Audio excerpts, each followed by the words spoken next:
40 people are dead and 60 others are injured after Israeli forces attacked a humanitarian zone created to shelter displaced people in Gaza. Israeli officials say it was a strike on Hamas terrorists in that area. Hamas denies it had any fighters in the area. Teams worked overnight to look for survivors, reporting that entire families are still buried under sand and debris this morning. The Israeli airstrike took place in an area in Gaza called Al-Mawasi, and it is a so-called humanitarian zone, a designated safe zone, and that is Israel's own designation. Israel has been telling Gazans to go to Al-Mawasi for months, that they would be able to receive humanitarian aid there, that they would be safer there.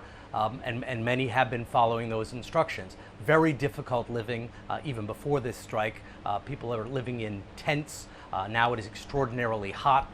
The tents have terrible ventilation, so people have been suffering there. There's a chronic lack of aid and supplies, firewood, bathroom, humanitarian supplies. So really devastating conditions. And then in this humanitarian camp, among the tents came these at least 3 strikes by Israel.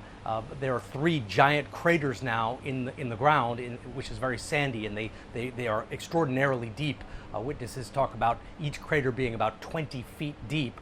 Civil defense authorities initially said that dozens of people were killed, and they have begun the process to look for bodies, although they acknowledge that they might not be able to find all of the bodies, that some may have just been ripped apart, others buried in the sand.